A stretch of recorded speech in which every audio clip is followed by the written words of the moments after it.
Welcome back to Fleshing It Out with Samantha Spittle. This week's guest is Brad McConnell. Brad McConnell owns the law firm Northern Virginia Business Law, and I was so excited to chat with him.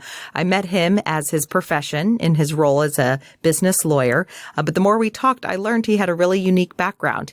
He actually was I guess you could say, technical stay-at-home dad. His wife's a pediatrician, and when they decided to have kids based on their jobs and commutes and things like that, they decided that it made sense for him to stay home. And so he walked away from the Northern Virginia go world and became a stay-at-home dad. And so he, of course, was working here and there. And so he goes into that. But I think that it's a really interesting story because we've talked before with people that have changed careers. And I just think there's value when you hear about how people kind of went about the process. Because even if it's not the same as yours, I think just knowing that people are willing to make some pretty significant changes can be really powerful. And little did we know when we recorded this a few weeks ago that we would be in a situation where many people are, working from home, or they're in situations that they didn't choose. And so, I don't know if this will be pertinent, but it never hurts to hear someone else's story. So enjoy as we chat with Brad about how he came to that decision, and definitely come back for the full flesh where we talk about gender roles, because I feel seen. I always talk about I want others to feel seen, but this episode, and I think it's the full flesh that we talk about it. Brad, I feel like him talking about raising kids, it just made me feel so seen. So whether you have kids or not, I think it's some pretty good insight you can enjoy. So join us as we flesh it out.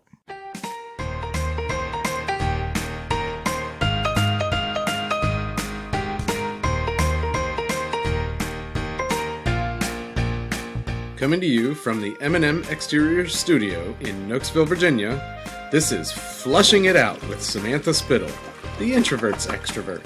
She talks to people so you don't have to. For now.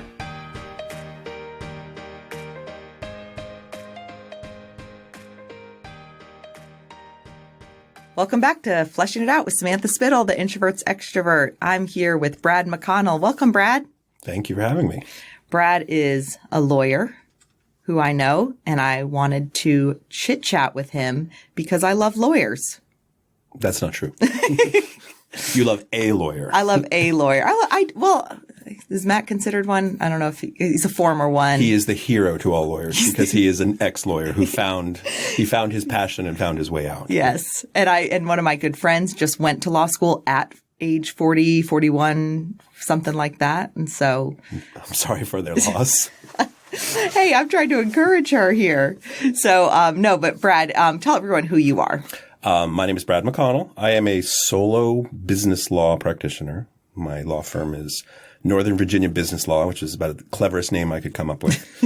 That's very lawyery. Yeah, it is. Well, I was going to go with the traditional, the McConnell firm or something like that. But quite frankly, I wanted to try to tell a bit of a story about what I was doing. In part because people don't know what lawyers do. Yeah. A lot of the people I meet, it's like, oh, you're a lawyer. Can you help me with my ex-husband? It's like, no. I don't know anything about that. My parking ticket or speeding ticket. It's like, I knew early on when I went to law school that I wanted to be like a transactional lawyer. So I'm a business lawyer. I'm a corporate lawyer. Oh, that's why you and Matt, you guys are so, that's why he was your spirit animal, right. Or because he loves the finance and the numbers and everything like that. I was trying to decide between business school and law school. My dad went to business school. My dad was he had his own company. It was sort of a cross between a venture capital company and a brokerage because they had a seat on the Toronto Stock Exchange. So he did a lot of kind of interesting finance work. And I was trying to decide, do I want to go to business school? Do I want to go to law school? And he actually encouraged me, even though he went to business school, he said, go to law school. It's a great education. You can do a lot with it. It's a good way to learn how to think. And I was like, okay, that sounds good. And then, $100,000 and 3 years later, you go, I got to be a lawyer with this. I got to make money to pay off these ridiculous student loans. But it was something, it was something I always liked the business side of it. So I was kind of knew that I either wanted to do international trade or transactional stuff.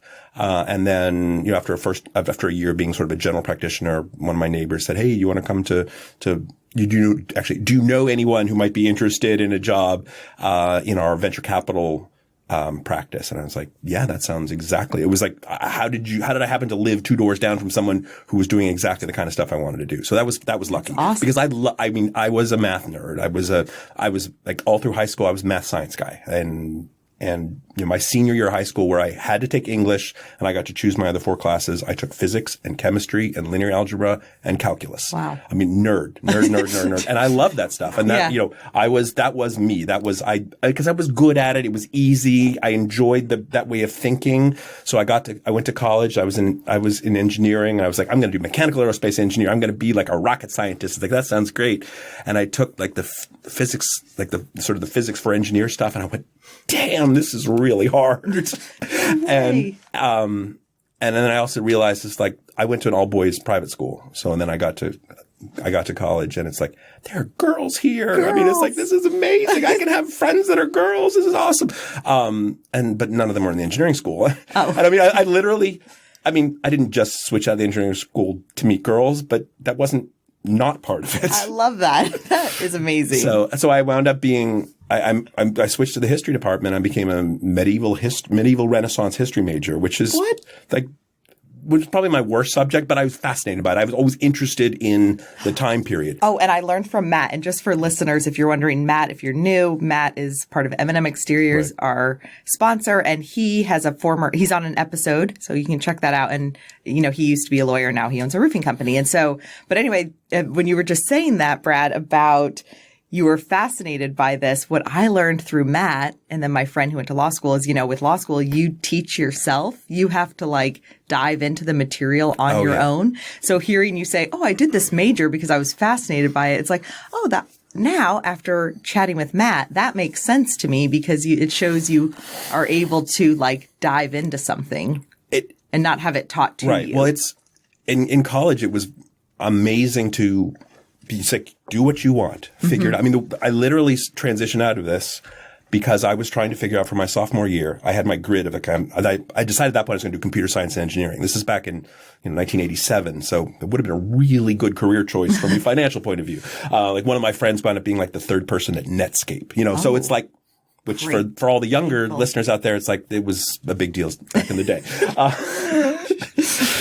People of my age understand, but it would be like being on Amazon's. Yeah, one of one of the first few people there. And I talk all over the place. So transitioning. I was trying to. So I had all my computer science engineering class. I had to take my electrical engineering and computer science class, and I was trying to fit in the other classes. And it's I was having very frustrating because I wanted to take all these liberal arts classes because we had requirements. You had to take, there's different distribution areas. You had to take different kinds of classes and I couldn't fit any of them in. And it's I could fit this one, but I can't fit this one. And so I said, I'm going to be very analytical. And I put all of my engineering classes on the one sheet and all these other liberal arts classes on the other sheet so I can see how they overlapped. And I looked at it and went, oh, I like that. Not as choices, but that's what I want my schedule to look like. Wow. I wanted to take a philosophy class and an architecture class and a language class. And it was that's what I wanted to do. And I realized I only have 3 more years of this. I just want to learn stuff that I don't know. Wow. And it's and then I'll figure it out later. And I figured I was going to go to business school or law school. So I would learn a trade afterwards. So I just wanted to learn stuff that was really interesting. And I had an opportunity at this great school to learn stuff that was interesting. So that's the real reason. And there are also girls there, but it was but the most important was actually the getting that intense sort of liberal arts education, which I had been craving. I love that because you, as a lawyer and so well spoken, I feel put that so well into words. Because what I have said over the years is, as an English major, I feel my dad at one point had told me that a lot of CEOs are liberal arts majors because they can see the big picture. Mm-hmm. So that kind of gave me some confidence that okay, I can do something big with it if I dream big.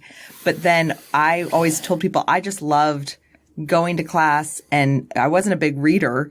I definitely didn't love writing papers, but I loved learning things and reading a book and learning something that I would never normally learn about and talking about it. And so I was I would always simplify it with, I liked going to class and just chatting with people. Which, shocker, here and now doing what I'm doing. That's very surprising. Yeah. Never would have guessed that. But you said it so well. Well, one of the things that I learned doing history, and actually I really wanted to do English, but I couldn't get the requirements in by the time I was starting it in sophomore year, and history I could. So that was part. I was like kind of like I wanted to do something where I read and learn, and I was always very interested in history, especially that that sort of medieval time period, and I'd always loved Monty Python and the Holy Grail. Oh, that's that kind of like that high fantasy nerd in me too. Yes. So I mean I'm a nerd in so many different ways but it's in high school.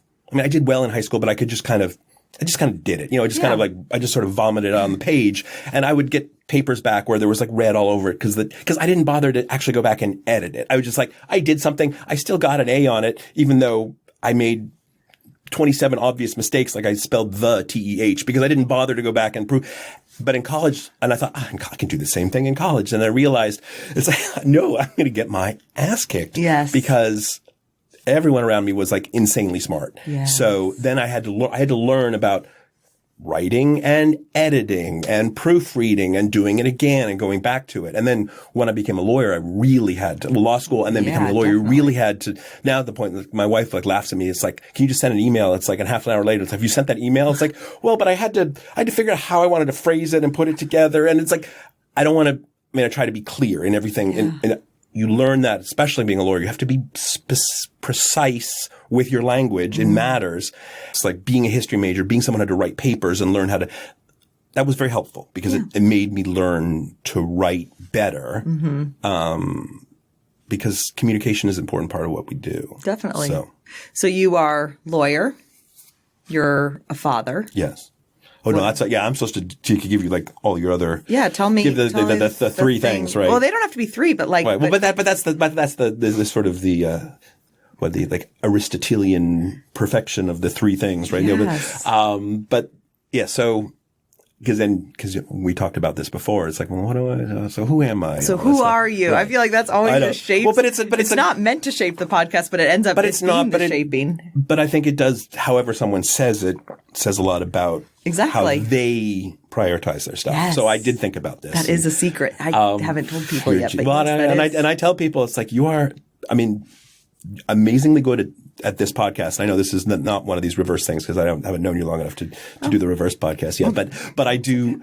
I like hearing nice things about myself. Yeah, so we all do. We all do. It's like no, please. But enough about me. How do you feel about me? It's like why don't you tell me more about me? Yeah. Yeah. So I did think about this, and I thought about and it's like, and my order is father and husband and lawyer in that order, and. Yeah, that's the three. And that is something that's part of my journey and sort of how that order changed. Because I worked for a couple of very large law firms in my almost 25 years of practice. And the second one that I left right after my now almost 10-year-old daughter was born, I wasn't planning on leaving. I wasn't planning on quitting exactly. I thought I'd probably go in-house somewhere because I was already 41 years old, and most of the people I worked with had relationships with their kids that involved a lot of calling them up at night to tuck them in, over the phone. Yeah. And I had waited a long enough time to become a father that's like, I can't do that. I'm not, I was driving from Haymarket, Virginia into Tysons, and it was a soul-crushing drive to do that. Yeah. And I would I would come home late at night, and it was fine, when you're just newly married and, my wife was working hard. She was working in town, so she would be home and I would come home to her. And so we would at least have those, couple hours in the evening together.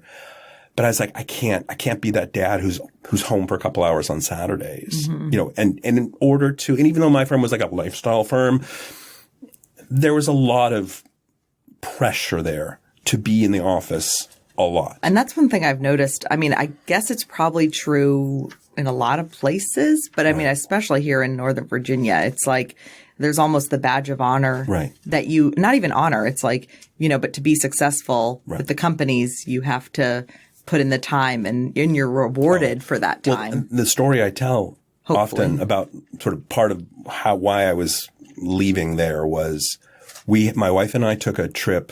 My daughter was born April 1st, in 2010. And we took, a couple months earlier, we took our last trip, as a couple.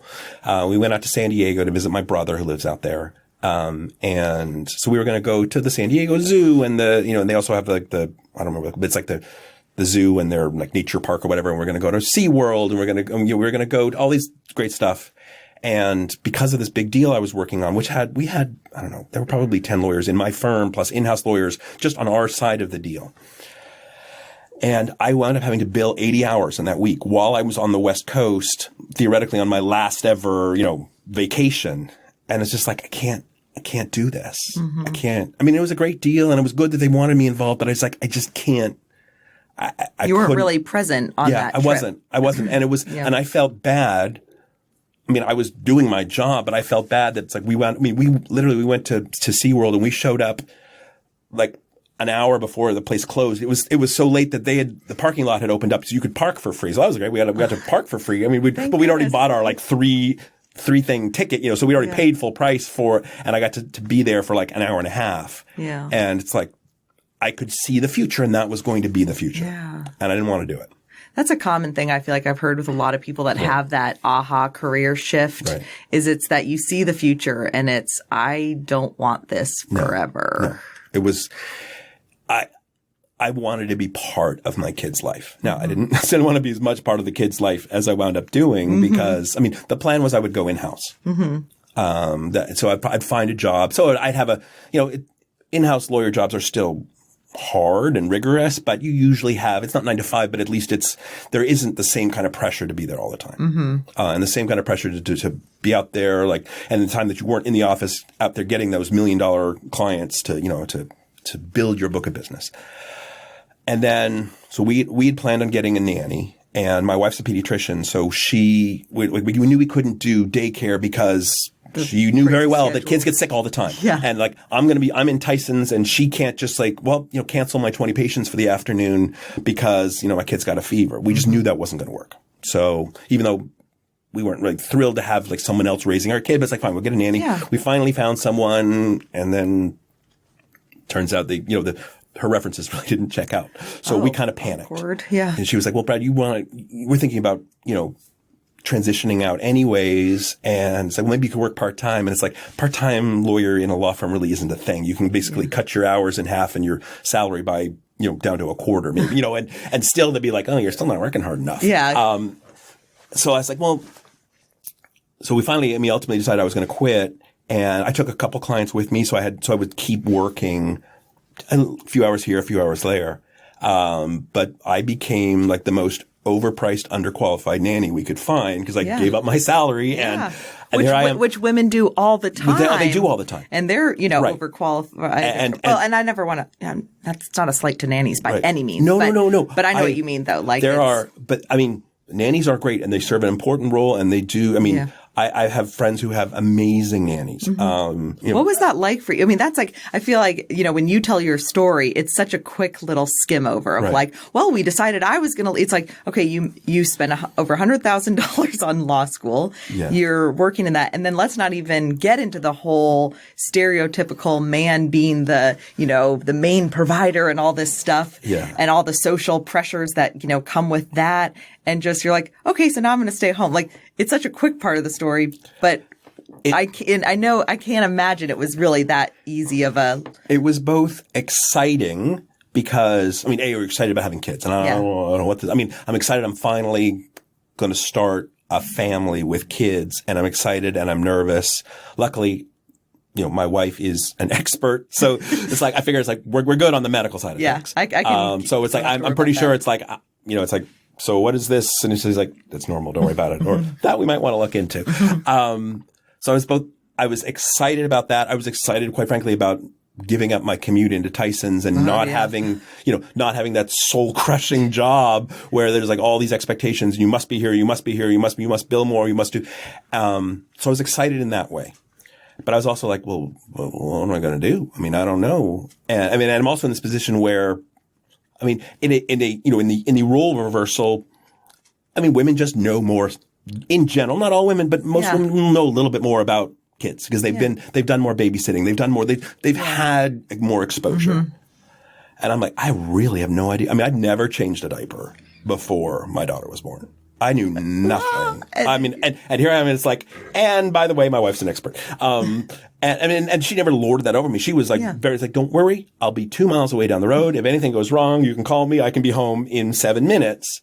But I'm like, I don't know what I'm doing. And scary. And now I'm also sleep deprived because my child will not go to sleep. And that got worse over the first year. But so I was excited and nervous and also, boom, what am I going to do? You know, but then I'm also giving up my identity as a lawyer. And so that went from, 1/2 down to, well, not even 3 at that point. It kind of dropped off the bottom because, and I just had to try to figure it out. And Beth was like super supportive and, she couldn't have been better about it. Yeah. And I'm sure there are times where she's like, this guy's an idiot. What is he doing? But she never expressed that. Never said that. Yeah. But that's interesting. You bring up about the loss of your identity because so many women that's talked about, but it's talked about, I feel like after the fact. Right. It's after you've been, even if you continue to work, it's still just like when you're a dad that stays home, there's a little bit of now, and I don't know how much is just me projecting. It's like, who's this weirdo who's like home with his kids? Yeah. And I talk about how it's like I would go to the playground with my kids and you sort of see people, sort of feel people like looking at you. Who's this like, who's this like 40-something-year-old dude in the playground? It's like, no, I'm here with my daughters here. Yeah. I mean, and part of that's me. I mean, that's me being self-conscious and stuff like that. But it's like, if I was there with my kids when they got older, when they were with friends and like I'd be pushing my daughter on the swing and the friend would say, hey, can you push me? And I'm like, no, honey, I don't really feel like I should. And that's just kind of the world we live in where it's like, I don't feel like I can be, if I wave at a little kid in the store, if I'm with my daughter, I feel comfortable doing that. Because like you see a little kid and they're like looking at you and you go, hi, and they smile and stuff like that. But if I'm there alone, there's this like, who's this guy? And that is a gender stereotype. Sure. It's funny because as you're talking, you said, I'm sure I'm projecting some of this. And of course, that's true. I feel like that's the reality that we all have to live. And it's like, what are we making out of this? But there definitely is those biases where, well, why is this guy not working in the middle of the day? Right. But then if we're over here saying women should be able to why shouldn't a man be able to be at home? It's like, well, did he get fired? Something like that. And it's like, no, I actually made it through all the firings. I actually quit. I quit on my own. And I mean, this is in 2010. This is like right after like the bottom had fallen out of the market. And we'd actually they'd had to let some people go and even paid people severance packages. And then like a year later when I quit, I was like, oh, can I get one of those severance packages? Cause I'm going to leave anyways. But no, I didn't. What are some of the challenge, so you talked about with the park, kind of having to be, in your words, the weirdo who's there. What was one of the biggest challenges that surprised you about going into this full-time stay-at-home dad role? I think one of the biggest ones was the loneliness. And I mean, partly this is just me. Partly this is being a dad. I mean, my kids didn't have a lot of play dates, in part because I'm a dad. I mean, my wife and I talk about this, like, if she had been the one staying home, she would have been in every little group. She would have been like on the women's golf league. And I mean, she would have done all this stuff and she would have had schedules and stuff like that for all the kids. And it would have been if we could have just switched jobs where I was, working, I was suddenly a doctor working 2 miles from home, it would have been perfection because we would have had the best of both worlds. And if she'd been the lawyer who quit her job, it would have been the best of both worlds because she would have been better at it than I and had a better schedule and stuff like that. And also could have just tapped into those communities of mothers and their kids. Because people would invite me to play dates and I felt a little odd. Yeah. Because I felt like, so who's, and I always felt like I would go to a play date or would try to set up a play date and I'm like, I'm not flirting with you. It's just my daughter likes your daughter. Yeah, I promise you, I have no interest in you.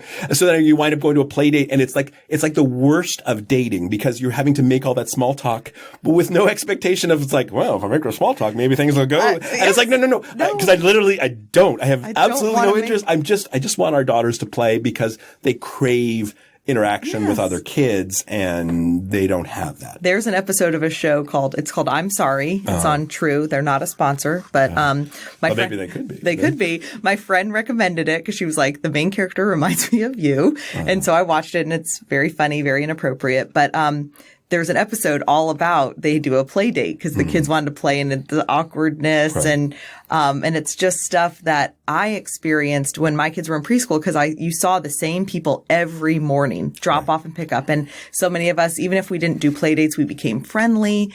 And after time, there was a couple dads there that I had seen all the time. And of course, it's that awkwardness of you don't want to say too much. And so finally, one of the dads asked someone else for their number for a play date. And we had this whole sidebar conversation of like, so uncomfortable. Like, I'm not trying to do that. And then, we were talking about having to pull your spouse in to like, let's all get on the same page. Well, and I would text with, like, I would be CCing Beth on that just because I'm just trying to make it's like, I'm not secretly doing a play date. She is like, go take the kids and do something. So that was isolating. Could I have made more of an effort? And there were other stay-at-home dads around. Yeah. I was so busy struggling just trying to like keep my child and then 2 children alive that it was just like trying to do that seemed like too much effort for me. Yeah, It wasn't easy. There wasn't a local community that was just like, here, come join us. Yeah. So that was hard. I'm glad you mentioned the loneliness though, because I feel like that's a big part of being a stay-at-home mom that I think gets glossed over because it's like, oh, I'm just being emotional because I'm a woman, and like, boo-hoo, I feel lonely. So to hear you say that, I shouldn't need to hear it for it to be validating. That in and of itself shows the problem. But yes, it is nice. Like, right. I mean, having those feelings validated does make you feel less like you're losing your mind. Because you had talked earlier about, you said how you used to hate going to the dentist. Yeah. And then you loved it. Well, because I would sit there and, there was a period probably of 5 or 6 years as an adult that I didn't go to the dentist until I had a crown break because I'm just like, and as a kid, I hated going to the dentist. Every time I went to the dentist, I'd be like, oh, that's great, but we have a little spot and we have to go. So I would have to go back and get and I was good about brushing and all that stuff, but I would always have to go in and have a little spot on my tooth. So I associated going to the dentist as this is step 1 and next week I have to come back and get drilling done. So as an adult, when I didn't have to, I was like, I'm not going to do that. But then I found a good dentist in town and then I had the same hygienist every time and she's a wonderful woman and I would get to talk even though I got my mouth full of stuff and she would talk and she would laugh at the stuff I was because I would talk about my experience at home and the dentist would come in and she'd laugh and he's like, oh, you're so funny. And it's like, and I just like, I sucked that. I was like, oh, I love this because there's people just validating. I know it's like, you like me, you really like me. And having that adult. Right, having that adult conversation. I also mentioned how like I would go, I go to Wegmans and I'd be the checkout line and I would just chat with the checkout person who I'm sure is like, move along, sir. I've got stuff to do. But it's just like, I'm having a conversation with an adult. And that was one of the biggest things that I lost not being in an office. I don't know. So I feel like, man, I need every mom, not even stay at home, like working mom, anything to listen to this. Cause I just feel like hearing it from a man just feels, I don't know. Like I want to look at Jeremy, and be like, see, right. like well, it's not just me. I understand validating. It's very validating. Well, Beth would come home and say, so what'd you do today? And it's like, and she didn't mean it any like, so what did you do today? Oh, exactly. And it's like, and when I would tell the story of what I did, it's like, well, that doesn't sound like very much. And yet I was like tired and stressed from just going to the grocery store and loading the kid, like getting them the shoes on. No, put your shoes on. No, put your shoes. Where are your shoes? Like, put your shoes on. Get into the car. Like, and just going to the grocery store and coming home. And they're like, no, we're not getting that. No, we're not getting that. No, we're not. Okay, yes, fine, we'll get that. But we're not getting. And I'd be like exhausted. I feel so like seen. I feel so seen. Right. And it's like, and there were times, but that were times where it's like, so I went to Princeton University and GW Law School, and I'm exhausted by going to the grocery store. Mm-hmm. That's like. But trust me, it is humbling because I'm doing the best I can. Mm-hmm. I'm not ideally suited for this, but I love my kids and I want to have that relationship. And, I feel bad every time I yell at them, but I'm also, they probably should be, but of course the grandparents all think like, well, you guys too coddle your kids and all that stuff. Gosh. And it's like, and then we feel guilty when we do. I know. We're like, we're too hard on them. I know. It's like, I'm putting my own issues on them. Right. So, but it's like, I get excited. It's like, and I cleaned the kitchen today. It's like, woo, there was my big accomplishment. And especially the first couple of years where I was so sleep deprived. Yes. I mean, my oldest, I mean, she didn't sleep for the first year. I mean, she was, because I was the one staying home. I mean, I stayed up with her, and she would wake up at least once every night, usually twice, sometimes 3 times. And that was the summer of 2010 when I remember vividly because the World Cup was in South Africa. So like the games would come on at 2:00 in the morning. So when I'm up at 2:00 in the morning with my daughter every night, I'm either watching, like the Netherlands playing against, Ecuador or something like that, or I'm watching like VH1 and, like watching the same Christina Perry video over and over, which was quite good, but over and over and over again, and just losing because we put her pack and play because she wouldn't stay in the crib in her room. So we had a pack and play like in the sitting area, adjacent to our bedroom. And I would go and I would pick her up and sit on the little couch, and it would take at least 20 to 30 minutes to get her to fall back asleep. And I would like, okay, is this enough, but not too much? I have to get to find that perfect, that sweet spot where she is asleep enough that I can move her. Cause otherwise, if I'm a minute too early, boom, we're starting all over again. Oh, God. And I'm like, all right, we're back again. And trying to get her back down. And we tried all the crying it out kind of stuff. Trust me, we tried it. And she won. I mean, we would do, and Beth knows all of the, she's read all the books, and it's like, it's like you go in after 3 minutes and 5 minutes and whatever. And you did it all. We did that. And it worked with our second daughter. So it's like we weren't completely incompetent, but we tried. But it's tried. Because there's not an exact thing. Like, well, it's not. Well, and Beth always tells her patients, is like, here's what the research says. Here's what some different experts say. But you just got to try to figure it out, because, here is some advice, but if you can't live by this advice, that's okay, because I just had to do it. I learned to do it. Yeah. And I didn't always do it great, but I tried. And I think that gives me a bond with my kids that I wouldn't have had, which I'm grateful for. I'm absolutely grateful for. I gave up a lot of income not being a big firm lawyer to do that, but it's worth it. It's ultimately worth it because, I mean, we get to do 5 weeks of vacation every year as a family. And we got to do, my wife had her schedule, like she would have 1 day off a week, and it based on a 3-week rotation. Sometimes it was a Monday, sometimes it was a Friday, sometimes it was a Thursday. But if she would have a Monday off, she might just say, it's like, hey, the kids are like, especially before preschool, the kids are in preschool, let's go to Baltimore and go to the aquarium. It's like this weekend. And we would just do stuff like that. We would go, if there was a block of time. So we got to spend time together as a family. And she came home for lunch almost every day. Wow. So we got something that we can never get back because of the advantage of us living 2 miles from her work and me quitting. And we got to be there together and go through all of this together, which was great because we wouldn't have, there's no way we would have anything like that. Yeah. So you can't get that back. I think that's really special. And I would imagine that it's kind of shaped your family for now, 10 years later. It has. It shaped my family in terms of developing my practice too. Because, I have talked to bigger firms about, it's like, hey, you're just coming back. And it's like, I might have some interest in working with you guys, but I can't go back to that because it would mean, all right, so instead of me making the breakfast and packing the girls' lunch in the morning and being there to put them on the bus most mornings, although now I have some morning networking things now that, so we have to scramble for that, and Beth has to drop them off at a neighbor's house or something, which is added challenges as I do more of that stuff. I couldn't go back to like, I'll see you guys on the weekend. I can't do it because I've become used to this, even though it's not always great. And there are times where kids get off the bus and they're like, I'm bored, I want to go play. And it's like, yeah, I know. Yeah. But I still don't want to give that up completely. Of course. So you stepped out of the rat race. I think it's neat that you stepped out of the rat race and, were able to say, yeah, we don't need to keep up with this, because you get into this world, and it happens a lot, I feel like, in entrepreneurial world, direct sales world, where it's like, go, go, go. You're a success when you're really big. And it's not just true in those worlds. It's true in the law firm world.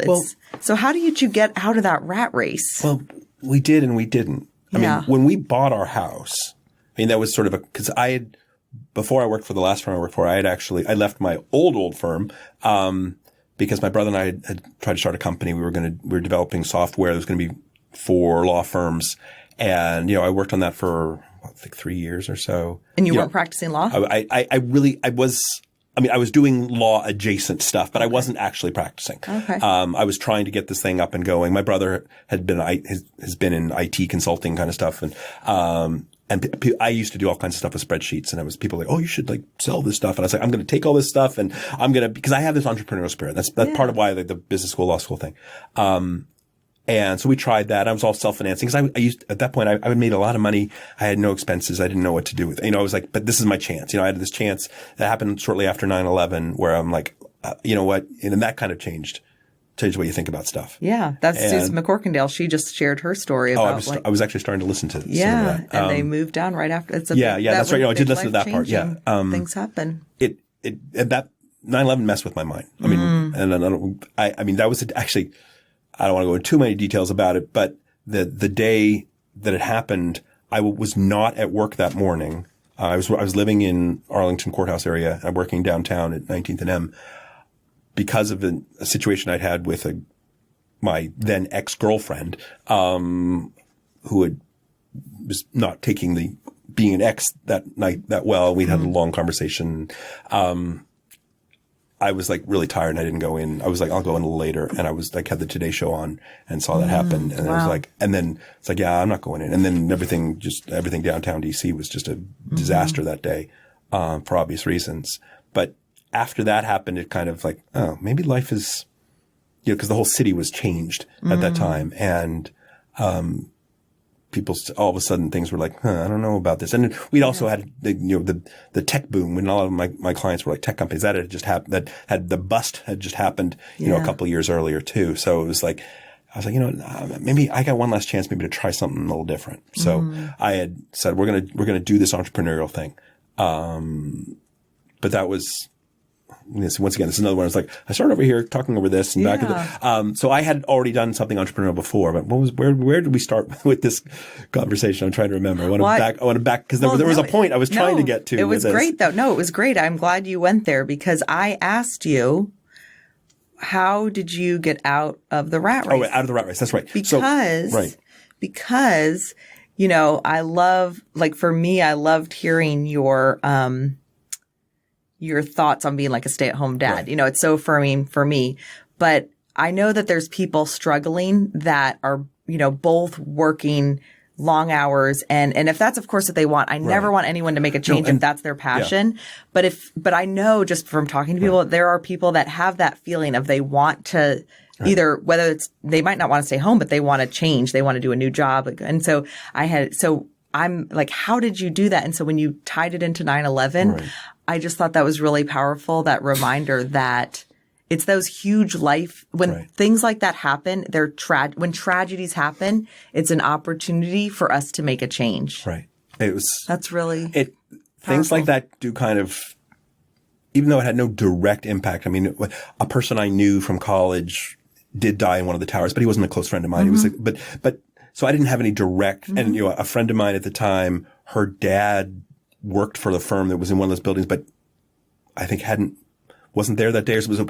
So it's like I was sort of many degrees removed from it personally. Yeah. But that's a myth too, that we don't have to be personally connected to something to be impacted either. I think if you have any degree of empathy, which I try to pride myself on having empathy, that it causes nightmares. Just sort of envisioning what people went through. Of course. And I'm not a hero because I quit because of that.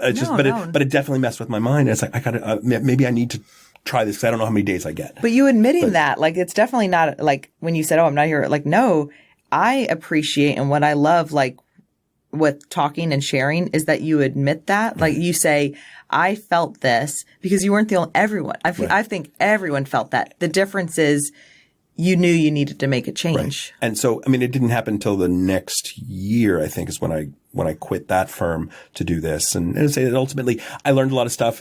I would have done it differently, and got financing first and stuff like that. But part of that, I just needed to try something different. I was like, because I always wanted, there's part of me that always was like, there's something I want to try to do. But But getting back to the original question about, leaving the rat race. I mean, when we originally bought our house, we bought it a couple of years before the kids were born, and our house was way too big for people. Like, well, you're buying a house so big, you don't even have kids. Like, well, we're going to have kids, so we don't want to have to move. And I will admit, part of me was like, well, if I'm going to live all the way out in Haymarket, Virginia, and I'm going all the way to Tyson's and sometimes downtown, it's like, I want a big house that I can be proud to come home to. And I mean, yeah, so it wasn't keeping up the Joneses. It was just what I wanted. I wanted a nice big house. Just like, I am a successful lawyer and I am married to a successful pediatrician, and we are going to have a successful person's house. And the truth is, if, Beth always says, like, well, if we'd known that you were going to quit your job, maybe we would have bought a smaller house. Because the truth is, half the time we joke because it's like, because our kids still come and get into bed with us. And, and it's like, we'd be fine in a 1 or 2 bedroom house just with a nice kitchen and a family room, and that's all we need. And it's like, and with the house that we have, it's like, well, we have the stuff that's upstairs and we have to have duplicate stuff downstairs. And it's just like, I mean, we joke about it, but there's an element of truth in it. So, I mean, part of it was ego on my part. It's like, well, I must have a house worthy of a big firm lawyer. And it's like, I like my house. I love my house. It's a lovely house. Yeah. But it's interesting how your priorities have changed since you made a change. So it did. And I won't tell you there are times where I see doubts where it's like, people who, used to be subordinate to me and who I trained, I don't know exactly, but probably make $1 million a year. And it's like, well, why don't I do that? And it's like, I could have if I'd stayed there. Do I regret it? A very, very small amount. Yeah. There are times where it's like, well, that should have been what I did. I had the education and the ability and the connections to have done that. But most of me goes, you know what? I like what I'm doing now. I like who I am now. I like the life that we have, this nice life where my kids can go to their neighbor's house and, we know the neighbors. We don't know as many neighbors as we should, but that's in part because we do stuff as an insular family. I mean, the 4 of us is the most important thing. We're starting to expand that more, but, would it be nice if we thought we could retire not when we were 85, but when we were 65? Sure. But we'll figure that out. We're figuring that out now. We're learning. We're making choices, and, we haven't renovated our kitchen yet because, we'll put that off a couple more years. But yeah, are we out of the rat race? Not completely, but I don't think we're not trying to do anything to keep up with the Joneses. We're trying to do things that would make us happy. Yeah. And we spend a lot of money on vacations, which to be honest, that reminds me, we're going to get into that in the full flush because I can tell by your cell phone cover you're a Disney fanatic. Yes. So we'll jump into that in the full flush. But that's fine. I love that though. Well, I appreciate you, Brad, sharing because, as you said, when we met, we were like, yes, we will be friends. I know. It's like, I haven't been to your wedding, and like I listened to some of the early episodes of like, oh, why would I be invited on that? Like, I don't know. Or it's just like these people have been friends for like 15 years and stuff like that. It's like, that's only the ones I've met. Those are the ones I invited on. Yeah. Okay.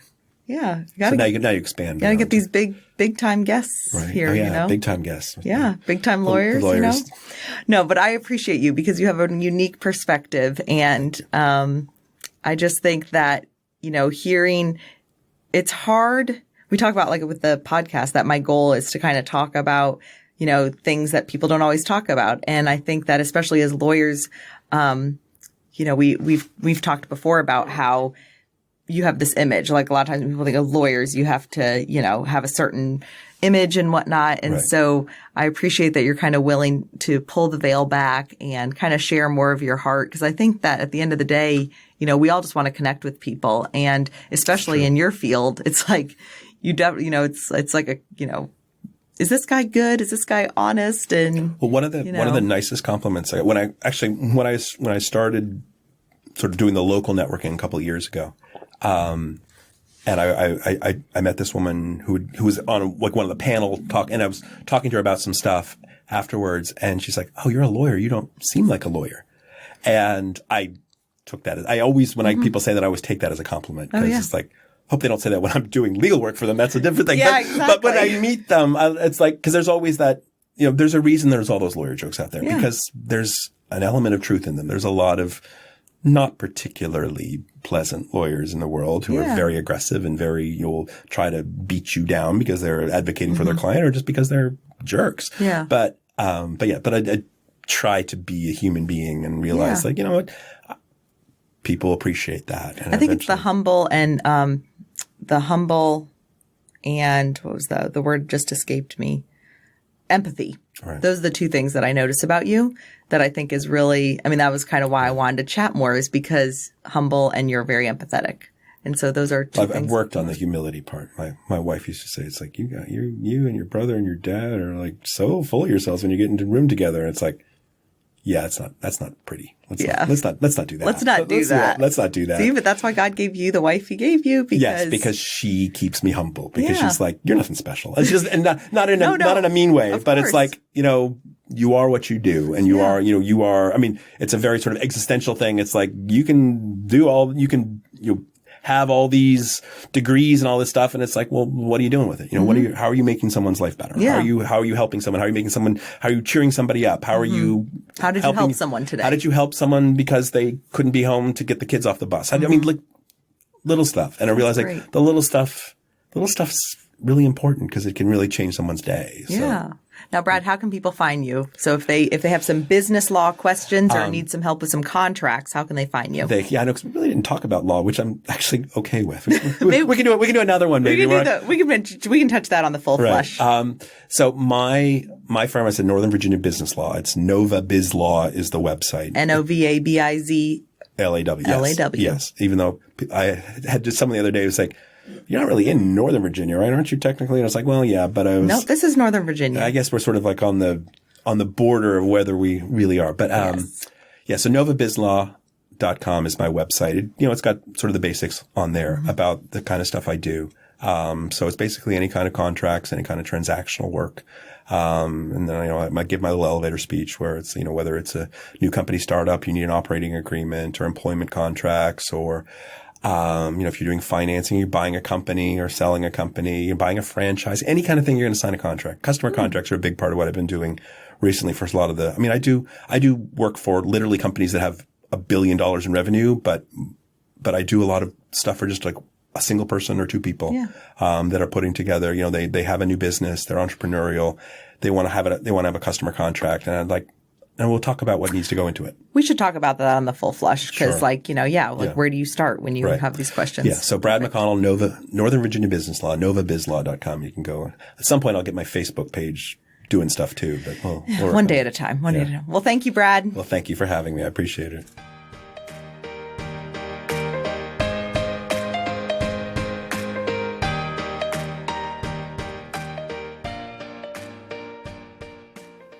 And that's a wrap for now. Thanks for listening to Flushing It Out with Samantha Spittle. Music provided by twinmusicom.org. Song titled Night at the Dance Hall. Sound editing by me, Jeremy Spittle. A special thanks to our studio sponsor, M&M Exteriors. Visit their website at mmexteriors.com for all of your roofing, siding, and gutter needs in the Northern Virginia area. Visit our website at flushingitout.com and be sure to subscribe. This has been a Spitfire production. That was the greatest thing I've ever heard. Don't forget to check out the after show on the Full Flush bonus episode where Samantha and I continue the conversation with our guest. You can find the Full Flush episode right here on Flushing It Out every Friday.